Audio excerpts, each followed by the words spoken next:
Hi, welcome. We are here live at Ritual Space.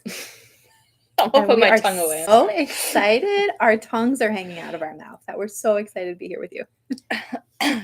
So excited. Sorry. Very excited, yes. I'm dehydrated. Don't listen to me. We have a really great episode tonight. I am Heather.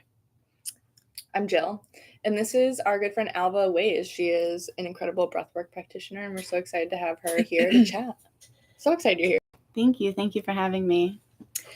Alva, you have hosted many workshops and many classes here, right? I have over a year. I think we've been doing workshops Oh my here. God. Yeah. Mm-hmm. Yeah. Over a year. Maybe right around a year. Yeah. I'll be honest, I have not had the pleasure of going to one, but I've heard amazing things, and I'm super interested in what you have to say because I know you're very knowledgeable and have a lot to teach us. Thank you, Heather. Yeah, you're welcome. Seriously, I mean, every time I do breath work, it's interesting, my own experience in doing it, because I really haven't done it outside of sessions with you. Really? and So group you have had classes with you. sessions? Yes. Oh yeah. Okay, I've cool. come to every one that she's done here. Yeah. And sometimes I'm lucky and I'm the only one. Ayo. Hey. Special treatment. It's really transformative. Who would have thought breathing? That is why I wanted to start. I have a question. And the question is, what is breath in and of itself? Because we do it all the time. If we're not doing it, it's a problem. That's when we really notice it. But other than that, it's very easy to overlook because it is an involuntary reflex. And I think not enough people spend time thinking about what actually are we doing and why. And so that's my question. That's my first question for you is, what is it? What is breath? Well, that's a good question, and you really did nail it, Heather. It is important. And what it is breath is prana. It's life source energy.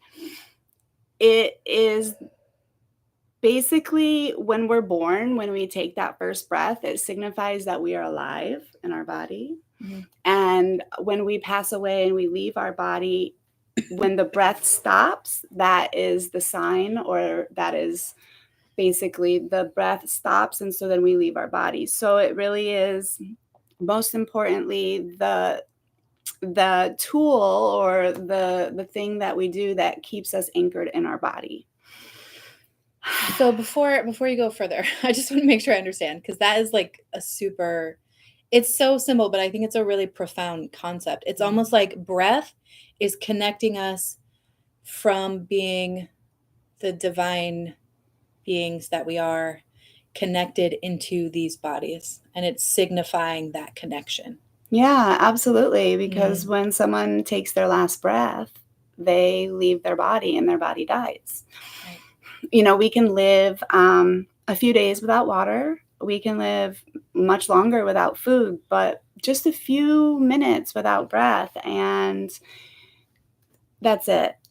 So that's what I love the most about the breath, is that it does keep us here and alive. So very simply speaking, also you had mentioned that it is like autonomic, right? So it's kind of like when our when our heart's beating and our blood is circulating, and it'll happen for us without us doing much about it. But it is the one thing that we can easily take control of and start working with it and building a relationship with it. And what I like to think of breath as, it's my best friend. And it's been with me since the moment I was born. And a lot of us seem to miss that important connection through a busy life, through family, through trauma, through stress. It just goes in the wayside. And what's very important to know about breath is that the body is a survivor, and it will do whatever it has to do to survive.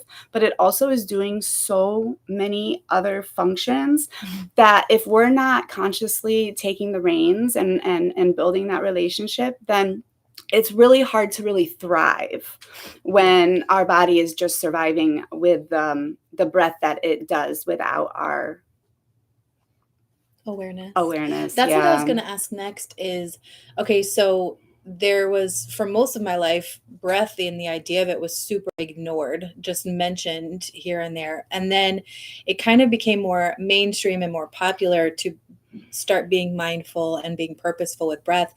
And what do you think is the main difference or multiple differences in living in that before state where you're unconscious of your breath versus starting to become aware and bringing more consciousness to the act of breathing itself? What's the difference between those two ways of being? It's like you just read my mind. I was going to ask that same question. You must be like a psychic or something. Well, yeah, you too. Well, over the last 13 years that I've been working with this modality, I've had the opportunity of working with thousands of people around the country. And what I've found is that when, and with myself, is before my breath connection, I had a very lazy, shallow, and chaotic breath pattern. And that is exactly the way my life was playing out for me. Yeah. Okay. And also, a lot of clients come to me and say, I know I'm a breath holder in traffic, in a grocery line. So they may be more agitated, more impatient, more anxious, quicker to anger, and even just bored in their life, because when they're driving or standing in a grocery line, they're missing out on just like the joy of breathing. And so I find that the joy level is lower for people who are not connected to their breath.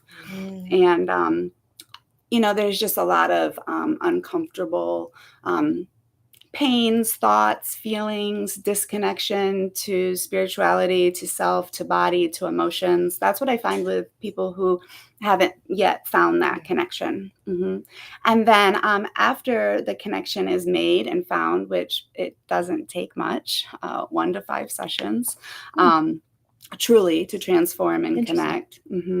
Afterwards, we just get to experience a more vibrant, flowing life. Yeah. Absolutely. I feel that in just my own experience with working with you too. Like, it's pretty amazing. Every time I do breath work, it's profound. And I think I learn something different every time that I do it. It's honestly influenced a lot of how I even hold space for my clients in hypnotherapy, because if you're not consciously breathing, you can't go to that subconscious space. It's very difficult. You have to follow your breath. You have to really be honest about how you're feeling and how your breath feels in your body. And I find that when people give themselves a moment to consciously breathe, or I'll start with box breathing or something similar, some kind of easy breath work to get us started, they have to connect with their body and really connect with truly how they're feeling in that moment. And that's where we can begin the work. Because if you're not consciously breathing, you're not going within, you're not being present, and you won't know where to begin, that kind of subconscious healing if you can't follow the breath. It sounds like what you guys are saying is the difference is maybe absolutely as simple as happiness. Do you want to be happy? Do you want to be happier? Do you want to deepen your experience with life? Do you want to have a more enriched circumstance? Because what you're saying is breath, which is very internal, can affect your external life. It's 100% connected. And she says she doesn't know much about breathwork. I mean, I'm just here. I'm listen. Wow. I mean, here's what I know that I do understand that when I focus my thoughts on what my breath is doing, that I've realized that there's so much that you can release with just your physical body will release it for you, whereas your mind wants to take all those problems and just hone in on it and kind of narrow in on it. And it's almost like when you allow the breath and the body to do their thing, they do release things. And so because of that, things are you work through things, the problems end up solving themselves almost in a way. But I also don't quite know exactly why that process works or what it is about that process that helps us to release. You know what I mean? Like, you seem to have the technical information. Yeah. That's awesome. Yeah. So throughout life, we go through tough experiences, and without training or knowledge, we can just stop breathing, and that'll help stop feeling the emotion. And when we go into these sessions, it's like what we're doing is we're touching on the physical body, the way that we're breathing, the emotional and the mental tapes that play in our head begin to become more clear, and that connection to our source, ourself, insert your own word, becomes more clear. And it just seems like we have been taught to not feel our emotions, and then they get trapped, and then we start to experience different. I hope this is answering your question. Yeah, it's helpful. But it's like an emotion has a life. And so when that emotion comes in, it goes up like this, and then it comes out. And what I had found in my life and so many other people's is that emotion comes up and we stop it. We don't breathe through it, Right. and it comes back down. So it just continues to come up. Yeah. And we keep suppressing it. And then our breath becomes suppressed and restricted.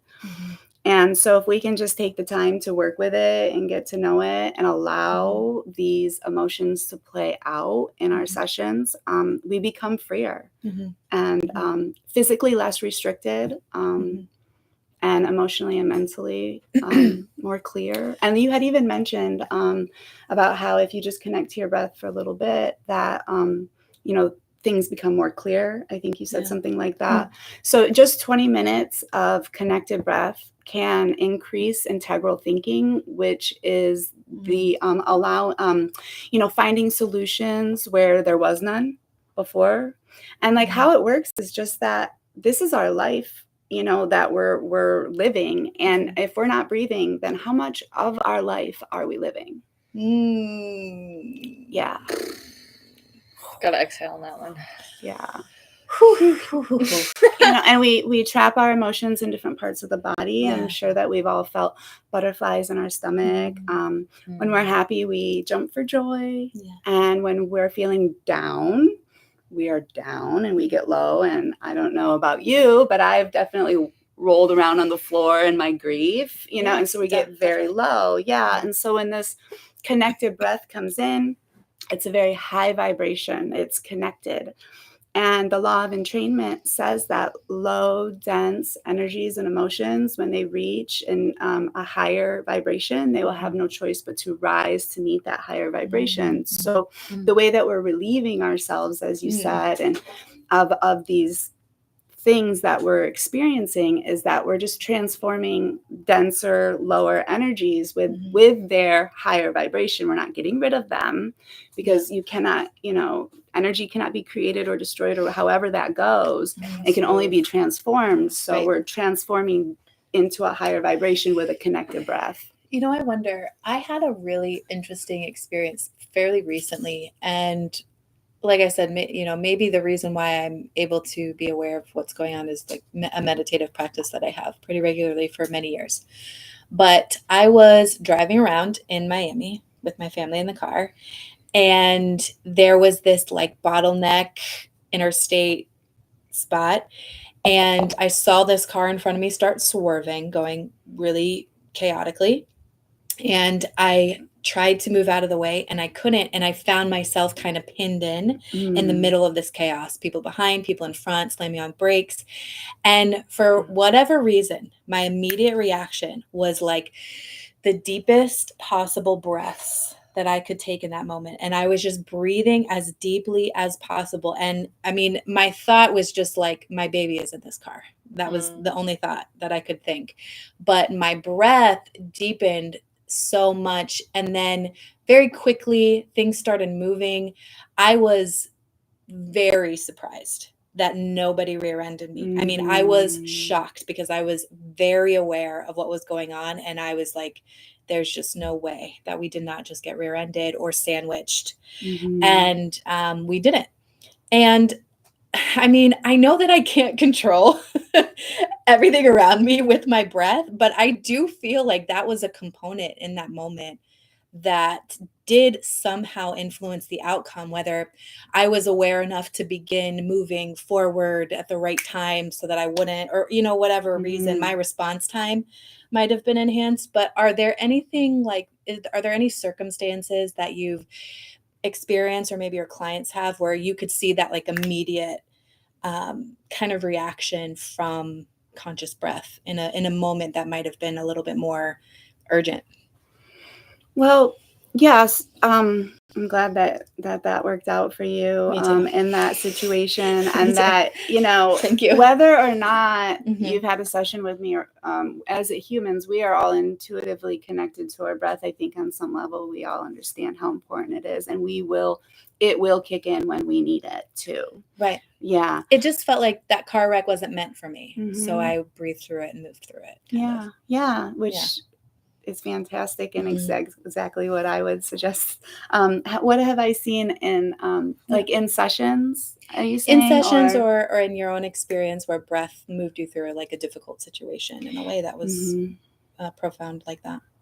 I can't think of anything exactly I put like you on the that, spot. but That's okay. but I have in my own life because I have had the training in the car is when I use my breath the most. And actually, I had a friend riding with me one time, and we were driving, and he was like, "Dude, like your breath and your movements are so in sync right now." He's like, "I felt as if we were just gliding around the road," and I just remembered that. Yeah, he's like, "You really use your breath to move." yourself through this life. It's a vehicle, 100%. I feel like I could totally tap into flow state when I'm just consciously breathing. Yeah. When I just choose to breathe like a full respiratory breath all the way down to the cooch, just taking that full breath, taking those deep, I really can go so quickly into flow state. I tried to do that today because I felt like a headache coming on. I know, right? But seriously, I feel like I have to breathe all the way into my womb. That's how deeply I need to breathe sometimes. Yeah. Because when I first started breath work, I was like breathing out of my chest. I don't even think I was breathing into my diaphragm fully. And it was through that realization, like, oh, this is what a full breath is. Like all the way down into the belly. But when I can do that, I can move into flow state. Or I get a lot of migraines in the summertime, and I'm learning that breath can help me kind of navigate and move through that too. A lot. Move the energy. Very well. Move the energy. Very well. Did your headache get better? Yeah. After that? You know what? It lingers, but it's like not like a whole head situation. Right. Sometimes I'll get heartburn. And it's kind of like what you said. It's like a wave of something. It's not the emotional wave, but it's like a physical wave. And I find that if I breathe when I have like a heartburn wave, that it's almost like I just don't get tangled up into it. And it takes like maybe the edge off the pain. My body does what it needs to do to inform me or whatever's going on in the biological process there. But I've felt that with like physical symptoms too, that breath can maybe take the edge off or make it not so extreme. Yeah. I really want to explore learning how to coach women expecting children, especially through the hypnobirthing program that I've started, like how to help them learn breathing techniques in conjunction with hypnobirthing, like hypnoanesthesia techniques to help them move through their surges or move with it. Because I know it's hard to consciously do that when you're having a contraction. I mean, you've both had children, so I'm sure you can speak to that too, but well, so my teacher taught us that a loose open jaw makes for a loose open cervix. Oh. Yeah, so if anyone who's listening right now and anyone who's here wants to just go ahead and clench their jaw, and then take a moment. And like when you clench your jaw this time, or just close your mouth, see if you can feel that very subtle clenching in your lower abdomen. Yeah, it's very, very subtle. Pelvic floor. Did you feel it? I felt it. Yeah. So we use open mouth breathing. And I had a client who came to me and said, I just want to learn a little bit about breath. She was pregnant and she was expecting her first child. And the baby came in 4 hours, and I didn't even make it to the delivery room in time. And she had attributed it to just having the coaching of the open mouth breathing, which is not how we breathe, throughout the day. We all know that nose breathing is the way. I am a mouth breather, though, sometimes. Yeah. What does that mean about me? I can't answer that for you. Okay. It means you're cool. It was really being good. But I know that you really enjoy the sessions. Sure. People who tape their mouth and practice. People do what? Oh, mouth taping to stop mouth breathing at night. Okay. Yeah, it's helpful because when we breathe through our nose, we release a gas that the body uses to assimilate and make our processes work. Yeah, just from using our nose inside of our mouth. Yeah, it's like nitrous. I don't know exactly. It's a chemical It's a gas, reaction? and it's important for assimilation and for organ function. That is so fascinating. I had no idea. Yeah, but when those people come for a session, they're like, I've been working diligently on becoming a nose breather, and you're asking me to breathe through my mouth. I'm like, just right. See if you can find the benefits in it, because there's so many for just the session. I wouldn't say there's no wrong way. Go ahead. Yeah. No, there's not. I don't know if I mouth breathe at night. I guess maybe I should tape my mouth and see what's going on. I am not saying that. Okay. Oh, okay, never mind. I cannot legally say. I will neither confirm nor deny. I don't know. I'm not authorized to say. I just know transformational breath work. Okay, period. Well, I know, like in old movies when they're giving birth and it's like, and they do that. Is that over and over. Lamaze breathing? Yeah, Lamaze, which I've only ever seen in movies. Oh. But is that a thing? I had labor a year and a half ago, and I would have to say that it didn't matter how I breathe or in which way I breathe, that I just was not dilating. And so that was just back labor and everything else. But it did help me go without an epidural for 24 hours of labor. That's what happened to me too. I didn't know what was going on, but I labored for 42 hours. Yeah. And it was without anything. And I was doing like a hypnobirthing type program. So I know that it would help. I mean, I think it's just more relaxing. I mean, when you're in pain, you tend to tense up. And so if you're breathing, bring breath to it, it's going to loosen a little bit. Yeah. Yeah. I also ended up having to have a C-section, but I was breathing that time during that too. Yeah. Yeah. That's helpful. Yeah. There's so many functions in the body, and breath is not a cure-all, but sure does help. Oh, yeah. Yeah. Yeah. It's a powerful vessel. Or vehicle to bring awareness to the experience that you're having, and to process things. That's how I've used it. That's what I've learned so much from it. And I think it was during a private session, meaning I was the only one that came to the workshop. So summertime, it is what it is. But what that showed, in that session, I felt what seemed like the ease of breath for the first time, of just circular breath. And it was the first time I'd experienced it, because in contrast, I had such what's the word, visceral experiences to breath work, tingling in the mouth and the hands, and feeling that resistance. The Wim Hof, where you get cold inside. Yes. And yeah, exactly. I had felt such resistance in breathwork sessions before, so to start with a little resistance and then have such ease in breath, that was probably the most profound thing I witnessed. I was I make it difficult to breathe. It's me. Hi, it's me. It's whatever resistance I have. So to find such ease was a breakthrough in itself. And then the last time I did breath work, I had 2 breaths. That's what you noticed in my analysis. And it was profound. That mean? I didn't hear the description of what that could mean if you have 2 breaths. It was 2 breathing patterns? She would take a breath Bizarre. into her belly, and there would be a pause here, and then she would take a breath into her chest, and that was her full breath. So instead of it was being weird. flowing from the bottom to the top, it would stop and then continue. Okay. Like I could I don't think I actually felt like I could breathe through that in that session, but I spent the whole hour essentially of trying to like find that movement, because I was experiencing my belly filling with breath, but then my chest, like my diaphragm was not like it was like allowing cutting it off in the middle. Yeah. And that's like your fear belt, which is what I've learned through Alva. Fear belt, girl. Under the ribs, the diaphragm. Say more. It says you're in danger, girl. Well, and I was like, okay. Sounds right. Sorry. No.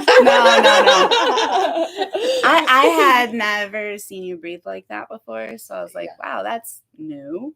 And so what I did was I went ahead and went under her ribs and started putting pressure under there, and she was able to work it out. Yeah. Cool. Yeah, and so when I circled back to her, to Jill, she had that flowing breath.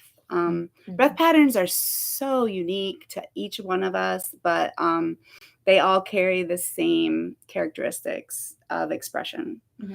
So when we're able to move out of our restricted, constricted pattern of breathing into an open, easy flowing way of breathing, then areas of our life begin to open and flow for us. They're so connected. And that ease that you had found was, I think, maybe your 3rd or 4th session. Yeah. So they work on themselves. So in the beginning, you had the physical experiences of it, and then was able to move into more of the higher states of consciousness that you can reach after these restrictions have been released, of just like ease. Which is what I think we all want for our life, is for it just to be easier. And one of the quickest, easiest ways to make your life easier is to learn your breath, connect to it, build a relationship with it, and consciously work with it. It just brings ease and joy into your life. And I haven't met anyone that it hasn't. And I'm not trying to make any crazy claims. It's just matter of fact. Yeah. Totally. Well, what I really like about what you're saying that you do is, for me, I kind of explored and played on my own, understanding the breath, maybe because I've listened to meditations here and there, but I have not ever specifically done breath work, but it seems like a really helpful thing to do that with somebody else who's focused on that with you. I mean, do you not feel as alone in it, or is there like a sense of like share, like what is that, like that part? We're bringing somebody else into the very private matter of your own breath. It is, interesting. It is pretty intimate as I'm reflecting on it.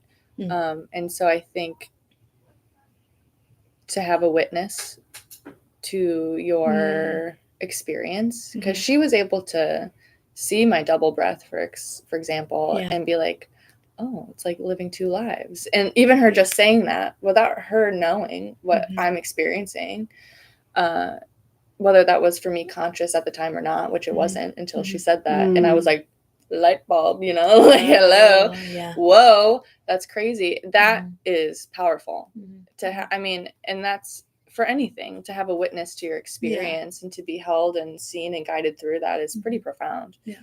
Truly, it's transformational. Well, and I want to get into more of what those sessions look like, but you mentioned a little bit ago the breathing patterns. And so could you tell us a little bit more about like the options there? Like what are some like really common breathing patterns that you see in people?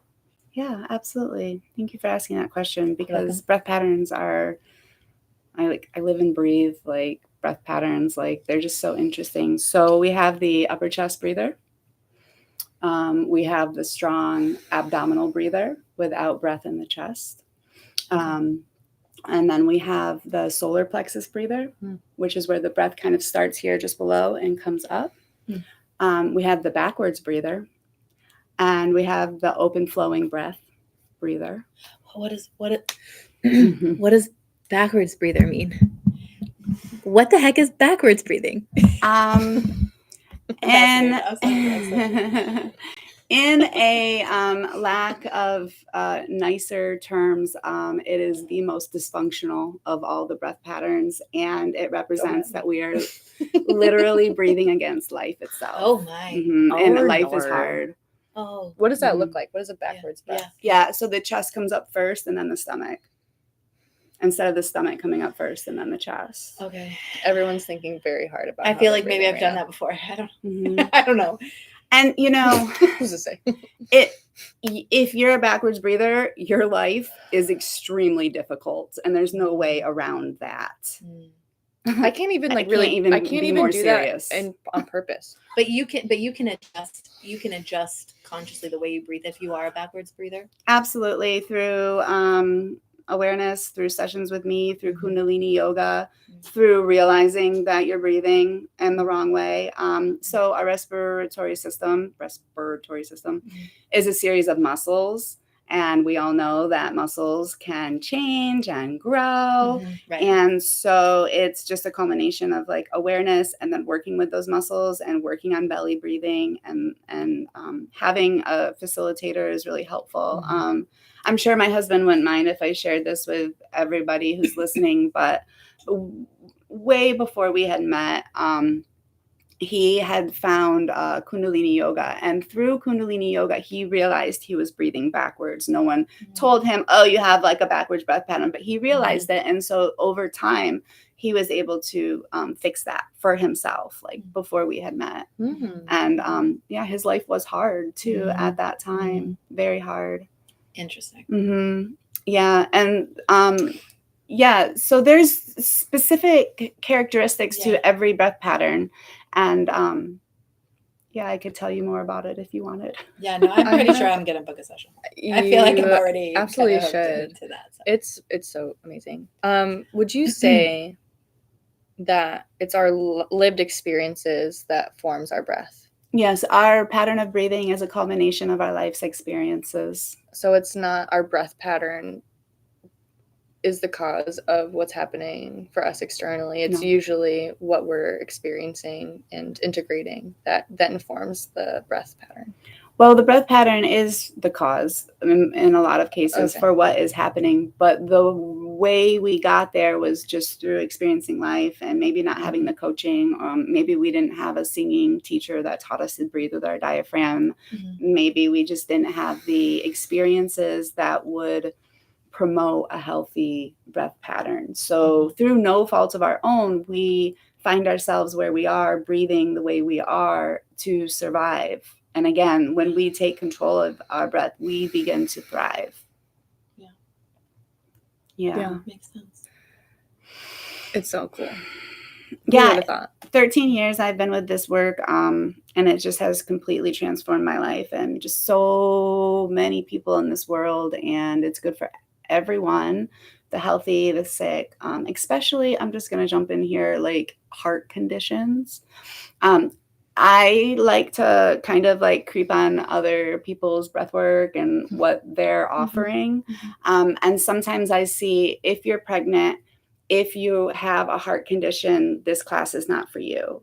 And so like for my classes, like if you have a heart condition, like this class is for you specifically. I didn't bring my paperwork with me, but what they have found in research is that when there is heart related issues, a lot of the times that person has a very stiff and rigid upper chest, and the breath is not flowing in this upper region. So it was in the first session that I did with you, because you talked about pregnant women as well, that you mentioned breath babies. So women that maybe like are having trouble with fertility or conceiving after breath work and like bringing breath to your womb space, it can help like wake it up. And I just want to mention that Alex conceived her baby shortly after her first breath work with Alva. So. Interesting. It was her second. Was it her second? I think it was after the second one that she conceived. but it was, she did one and then she did another one. Yes. And the next month. And Interesting. you remember her analysis, yeah? Mm-hmm. She wasn't breathing into the belly. Yeah, she had a primarily prominent upper respiratory breath pattern, and it took us a little bit of time to get that breath to come down and to open. There's different techniques, you know, different pressure on the legs. You know, I can roll someone over on their stomach and get them that diaphragm activated. And so my teacher, Dr. Judith Kravitz, my heart to her, she's the one who told me about the breath babies. So for 45 years, she's been practicing this, and she's touched over 100,000 people all over the world. And what she had found was that women with unexplained infertility, after breath work, those babies were conceived and they all had a restricted or no breath in the abdomen. Prior to, yeah, so after trying so many things, you know, in the past, you know, just kind of opening up that space to life can create a space for life. Oh my God, that's huge. So fascinating. So what is a session like? Walk us through that process. Sure. Yeah. So if you're having a private session, then I'm just going to want to get to know you and maybe what you're struggling with, and for sure why you're here and what brought you here, and past experiences with breath, and what you've recognized with your own breath and what you're looking for. And then we'll lay you down and we'll do a breath analysis, and I'll be able to see where is the breath and where is it not, because we have I think we get confused because our lungs are kind of like here. So I think we get confused and think that our breath kind of comes from here, but really it's the diaphragm that comes down, the belly comes up, the diaphragm is the pump. And so we have this whole space to breathe. We want to see movement in this whole space. Anatomy lesson. Yeah. Anatomy. Yeah. And, you know, so we have our primary breathing muscles, the diaphragm, and then secondary breathing muscles are the intercostals here. And then every other muscle in the body is a non-respiratory muscle. So we're able to identify neck, shoulder, back muscles that are activating and breathing breath into us, and we get to relax those. So in the beginning, I'll be able to let you know where the breath is, where it isn't, where it could be. Oh, wow. So all your muscles breathe you? Well, so if the diaphragm shuts down through stress, trauma, or whatever reason, then the body is a survivor. So the back muscles, the neck muscles, the shoulder muscles, they will kick in and begin to allow breath to come into your body. And then that can just create a lot of stress, anxiety, and pain. So you don't want your back muscles to breathe. You just want your intercostals and your diaphragm. Because I'm paying attention. Intercostals. I learned that just now. Yeah, those are the muscles along the rib cage that help open the rib cage, and those are secondary. But your diaphragm has one purpose, one job, and it does one thing, and it is your internal pump. As if your body is a bike tire, and you hook up that pump and you push it down, and when you push that pump down, the air comes in. And I think a lot of us have thought maybe that the lungs breathe for us. They are supposed to be pumped by the diaphragm. And when that diaphragm shuts down, gets weak because of fear, trauma, and stress, then back muscles, neck muscles, shoulder muscles, I've seen butt muscles, leg muscles, jaw muscles, eyes, and so in a session, we want to relax all of those muscles. And, sometimes I'll just see the back is bringing breath in because it tenses. And so I'll put my hand there and tell them to just lay your back in my hand and breathe without your back. So we are redirecting. What we're doing is we're restructuring our entire respiratory system through these sessions. And they happen, it's very quick. Like I said, 1 to 5, depending on your level of restriction and your ability and desire to surrender. It just depends. Wow. So when you're in breathwork, when I've been in breathwork, I've felt tingling in my hands and my fingers and certain parts of my body. I felt my head getting light, and sometimes there has been times during breathwork where I've also started to get nauseous. And so I'm curious if that's in response to like becoming conscious of like my hands breathing for me or something, like to what you just said, like my back and these other muscles. Maybe you've been carrying that. Is that a part of that? Or what is that when you feel tingling? Yeah. Well, I wanted to touch I let myself yawn because I feel good. Yeah. Sorry. Not Hell because yeah. I'm bored. Okay. I'm absolutely fascinated. I'll try another question. I wanted to touch a little bit on before I answer your question about your meditative practice and how important that is. And like just breathing really is not enough when we're looking for wholeness, because we need stillness and we need non-doing, which is the meditation. And so that, I just want to say, is a huge part of the wholeness of life. And then I wanted to touch on the sensations. So physically, when we've not been breathing fully in our life and we become in finding ourselves in a session and breathing in and out, in and out, in and out, we get an imbalance of gases, of oxygen and carbon dioxide, and the body responds to that with tingling sensations and different, really bizarre sometimes experiences. Lightheadedness, we're getting more oxygen to the body, to the head.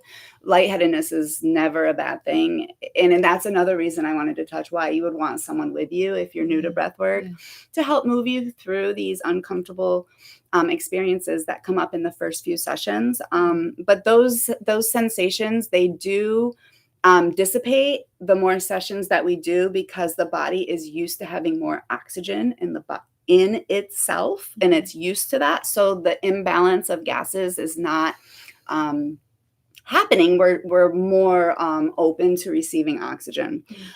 That's the physical explanation for it. But as with everything in life, there's so many layers and so many unconscious and unknowing things. We can't possibly know everything.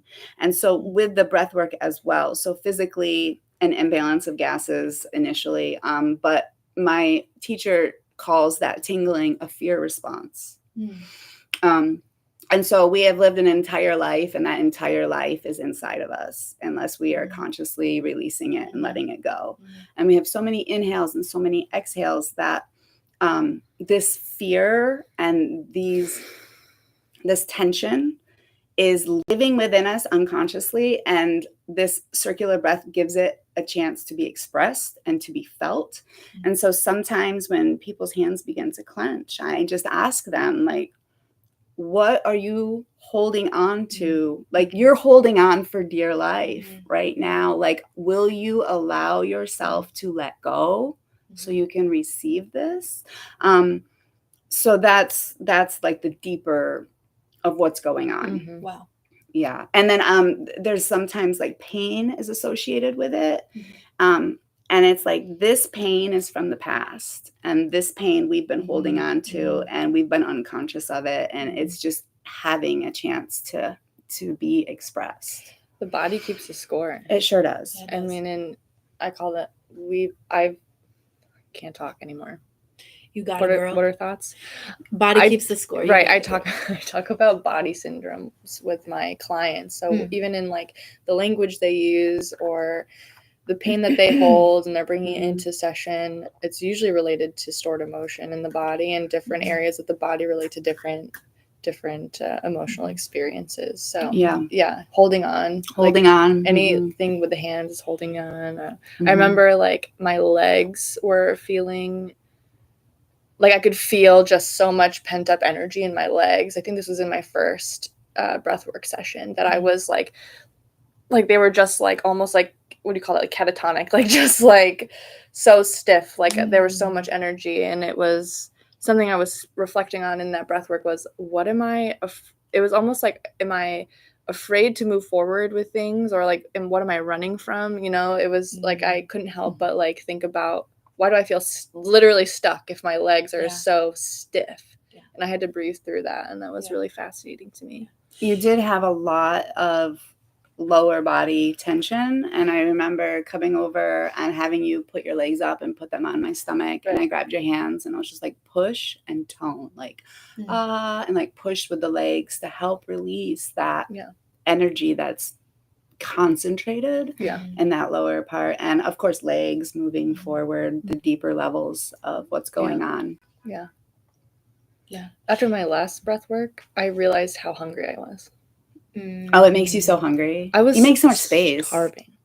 I was starving, but I also was like, I have my own breakthroughs of like, I've been starving myself. Yeah. Oh. Okay. Like emotionally. Yeah. Because usually there are times in my life where I like lose my appetite. It's because of stress or grief or things like that. And so I think I realized in that moment, like, oh, I'm fucking hungry, dude. I'm starving. I binge after that. So hungry afterwards. It brought me back to life for sure. It seems like, and this is why, like, as I'm tiptoeing up to breath work in my own practices, it is something where it's like your body does the things and then your mind gets to watch what happens and make those connections instead of your mind trying to get in there and end up causing, you end up spinning out kind of in your own mind when you try to do what the breath is meant to do with your mind is problem. It makes more of a problem. Whereas if you let the breath solve the problem, your brain just gets to watch and be like, whoa, cool. Yeah. And so sometimes people will have a session and it'll be like a nada, like nothing, because the mind, they're either not trained in letting the mind go or they just have too much on their plate and they can't let the mind go. Then it's going to be really hard to get very far in a session when your mind has the control. It's very hypnotic, breath work. Very hypnotic for this reason, if you allow yourself to observe your experience. Right. That's what I'm wondering. Are there things that you can do to prepare for a session that can help kind of ready you for the transformational work? Yeah, I highly recommend the Insight Timer. It's I love Insight Timer. It's free. They've got, if you're new to meditation and embodiment practices and breath work, like start there and start doing those practices where people are guiding you to come into your body. It'll be very helpful. That's where I started. Shameless plug. Love you can find Becoming Home Healing Co-meditations on Insight Timer. Also, Claire Consultant. Hell fucking yeah. Hell yeah. Becoming Home Healing? Yes. Say it. Becoming Home Healing Co. And Claire Consultant. Yeah. Psychic activations. Yeah. Yes. The more you can do to bring yourself home, the easier it gets. Yeah. Okay. That makes sense. Yeah. So people who are on the spiritual path and who are on the embodiment path and people who are listening to their body and having breakthroughs and stuff, they're going to be more receptive. It's going to happen quicker. If you're like me, when I was 29 and I found breathwork, oh Lord, it took me so long to feel anything. I was so stuck in my story, so stuck in my pain and my rage. And that's some Saturn return right there. I was just I was just such a victim in my life. And I think the biggest thing that transformational breathwork taught me was that I could no longer be a victim after the work that I had done with it, like the sessions. Like it reminded you of your own power. Yeah, 100%. I mean, your breath is your power. Yeah. I know when I do my sessions and I'm connecting, I always say I connect with breath. I have the person I'm talking with breathe. I don't know how this works. Nobody ever told me to do it this way, but I know that when the breath leads us, that's when I can kind of tap in to more than what meets the eye and kind of then get really oddly specific things that I pick up in that energy. I'm just realizing, I think I learned that from you because in session, tight. Yeah, I think because I don't remember when I started doing this, but in session, I ask my people to take a deep breath and then we can go. Yeah, it connects us. Yeah, and usually when I do that, I'm like, I tap right in. Right. Yeah, I learned that from you. Interesting, right? Yeah. I don't think it's exclusive to me. I think there's something about it that is a little magical, to be honest. The magic of breath. And we can find it in so many ways through different modalities, like yoga. But it's just the thing is that if you're going to an occasional yoga class, like that breath is generally not going to follow you off the mat. So sometimes we need an hour-long session. You would, when I first did it, I was like, I feel like I'm going to get bored. That was my mindset before actually doing it. And then even in the first probably half of my session, I was like, I'm bored. And then I was like, wait, something's happening. And then, so, I mean, I think that speaks to my own resistance or not really understanding. But I learned. It got more interesting. It did. Got it. It did. Cool. I was bored in my first 10 sessions. I was like, what am I doing here? Thousands of sessions. What am I doing here? I just wanted like a coffee and a cigarette. That was me. That was my 29-year-old self. We're talking to my 42-year-old self now. So, but yeah, that was what my mind was saying in my breathwork sessions is like coffee, cigarette time. I had a lot of resistance. Yeah. Wow. I thought it was actually really challenging in my first session too. It's breath work.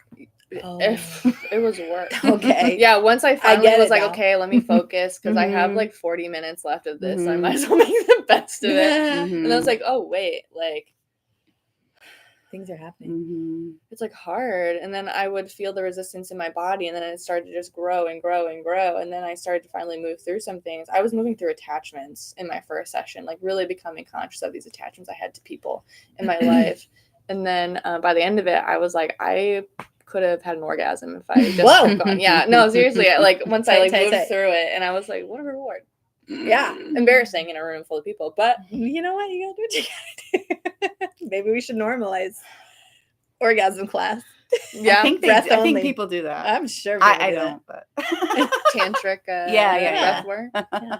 Yeah, for sure. There's so many different kinds of breath work, and they are all good.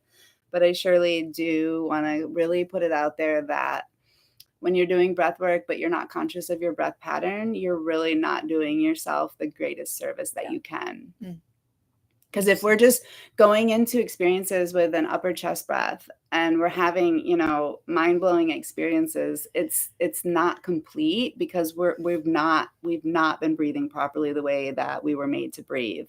And so in my sessions, what I do is I'm only asking you to breathe as if you were a child or an animal. If you watch them breathe, they'll breathe with their diaphragm. They breathe continuously. My little boy, he just breathes like this, when he's sleeping and stuff. And so that's all that I'm asking of you to do. And as an adult who has lived an entire life, it can be extremely difficult to simply just breathe in and out continuously. And going back to one of your other questions is like, why would you want someone there? Because, even like for myself, like after like 10, 15, 20 minutes, I'm like, yeah, but then like if you have someone there as like your personal trainer, like to push you past that resistance, the boredom, and all the other things that come along with it. I feel like I don't mind sharing a little bit about like one of the things that I'm going through right now.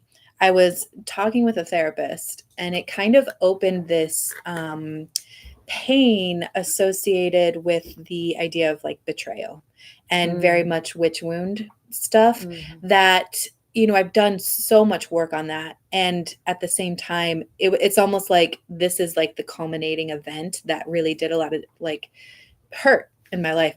And just after talking about it, my body started to tighten up in a specific area in my back, and it felt like my back was being stabbed in the back, literally, like I was recovering from that. It was incredibly painful.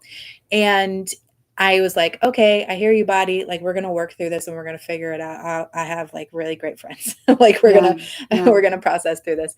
But when there are times when it would like, the pain has kind of subsided a little bit over the last few days, but there were times where I would breathe it was like I would lose my breath almost like like when you get the wind knocked out of you, it would feel like that sometimes every once in a while.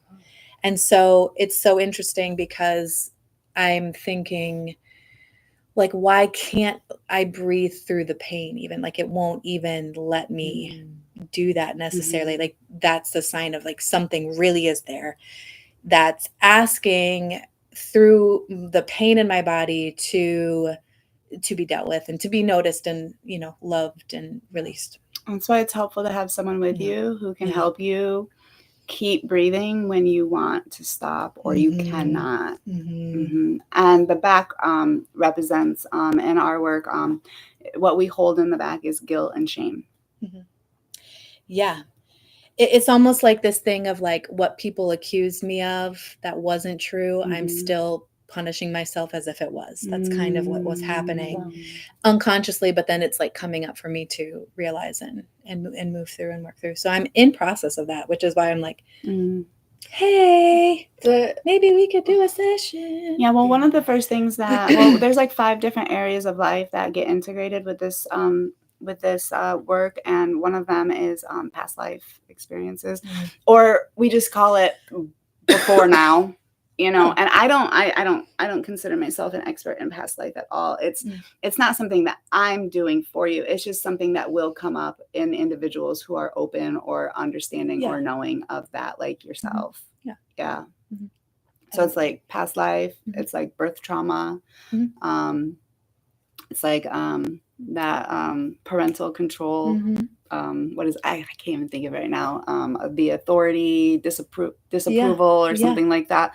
Like those are some major parts of our life experience that can come up in one of the first few sessions. Interesting. It's so fascinating. Yeah, I would love to do some work with you. Okay. Yeah. I'm like, tonight? Are you? No. You got to get back. So I'm down. curious. We have a couple minutes left of this episode, this conversation, and what are you up to? Where can people find you? Do you have a full schedule? Tell me what's going on.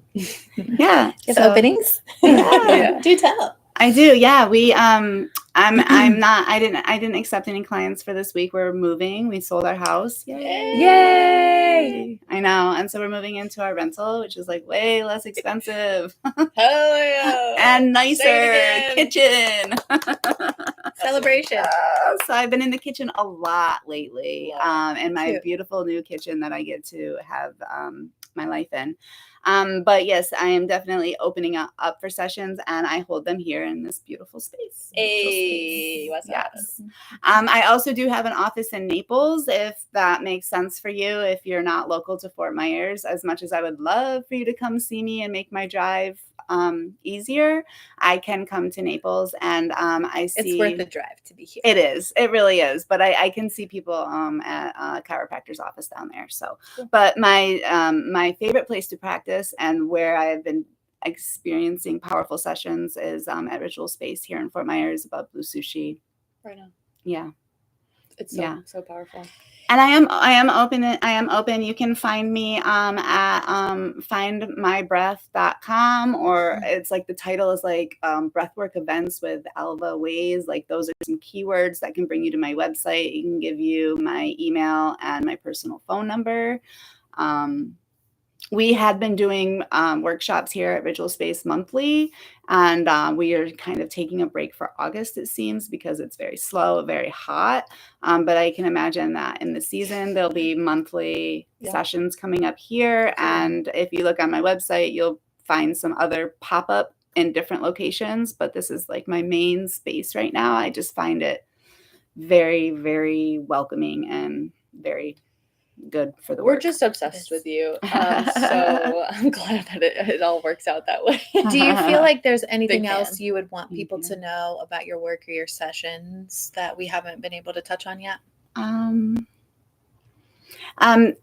it's like a training. So I think if the best way to get the benefit is to invest in more than one session, that's always with almost anything. Consistency is the key to success. But I'm happy to take someone who only wants, the one session. And then sometimes someone will have a session and I won't see them for 2 years. And then I'll see them and they'll be like, this changed my life. And I'm like, wow, like I haven't heard or seen from you. So however you want to go forward with your work, is definitely the way that it should be. And I'm just I'm open to receiving new clients for sure, because I just can't stop. Just can't stop. Like, just teaching this work is just to help people just learn how to help themselves. It's just so simple, it's so easy, and it's just crucial to find your breath pattern, just to find your breath. It's essential. Yeah. So however that happens for you makes me happy, whether it's with me or someone else. It's crucial. Yeah. We're talking life or death here. Yeah, Literally. Amazing. Sounds very inspiring and empowering. Yes. So thank you for being here to share that with us. Can we take a deep breath of gratitude for Alva? And such a wonderful conversation. Thank you so much for watching this. I hope it supports you. Find us here every week, Wednesdays at 7. We go live. You can catch the recap and all of our past episodes here as well. You can find Alva all over the place, but especially here at Ritual Space. More workshops and privates coming to you out of our Magic Tree House. And just thank you so much for being here and sharing your work with us. It's truly profound. It's changed, truly. Breathwork has changed my life. Alva's changed my life. Amazing. So thanks so much. Thank you so much. Thank you, Heather, for being here. Thank you to our production in the back, Cece, for also being here. What's up? And we'll see you in sisterhood in this sacred space. Take a deep breath. Take it easy. Bye. Bye. Hey.